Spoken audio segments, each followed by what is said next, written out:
रायपुर में बीजेपी नेताओं की बैठक हुई जिसमें लोकसभा चुनाव को लेकर चर्चा हुई। विधानसभा से लेकर लोकसभा स्तर पर सम्मेलन आयोजित करने पर रणनीति बनी है। बीजेपी 15 मार्च से 21 अप्रैल तक सम्मेलन का आयोजन करेगी जिसमें लोकसभा प्रभारी शामिल होंगे। बैठक के बाद सीएम भूपेश बघेल के बीजेपी को जीरो पर आउट करने वाले बयान पर पूर्व सीएम रमन सिंह ने कहा कि बीजेपी फ्रंट फुट पर बैटिंग करेगी, कांग्रेस का खाता भी नहीं खुलेगा, सभी 11 सीट बीजेपी जीतेगी।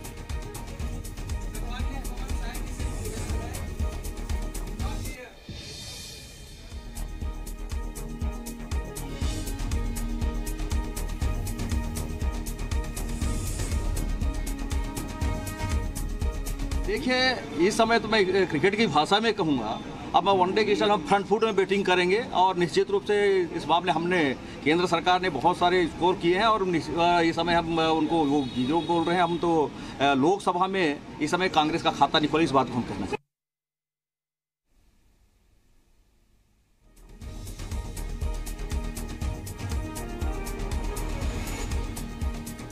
बीजेपी पदाधिकारियों की बैठक हुई और लोकसभा चुनाव को लेकर चर्चा हुई। इसके साथ ही साथ सीएम भूपेश बघेल के बयान पर भी पूर्व सीएम रमन सिंह ने पलटवार किया। दरअसल सीएम भूपेश बघेल ने कहा था कि बीजेपी जीरो पर ही आउट हो जाएगी, जिस पर पलटवार करते हुए पूर्व सीएम रमन सिंह ने कहा कि बीजेपी फुल फॉर्म में खेलेगी, बीजेपी फ्रंट फुट पर आकर बैटिंग करेगी। और सीधा रुख रायपुर का कर रहे हैं जी मीडिया संवाददाता जुल्फिकार हमारे साथ जुड़ गए हैं। जुल्फिकार, आज की जो बैठक हुई क्या अहम रहा, किस तरीके की रणनीति आगे के लिए बनाई गई है मिशन 2019 के लिए?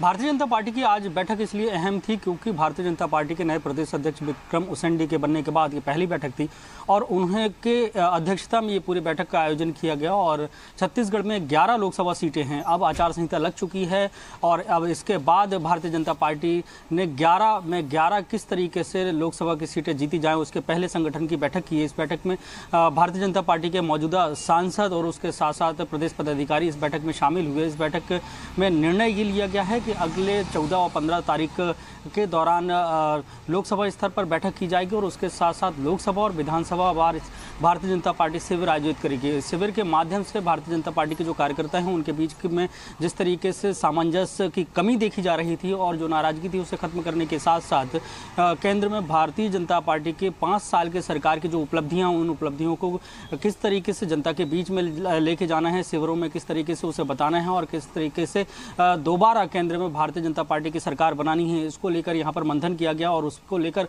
रणनीति तैयार की गई है। और भारतीय जनता पार्टी का ये कहना है कि तमाम जो पदाधिकारी हैं वो अब एकजुट हैं। जिस तरीके से ये बात सामने आ रही थी कि विधानसभा चुनाव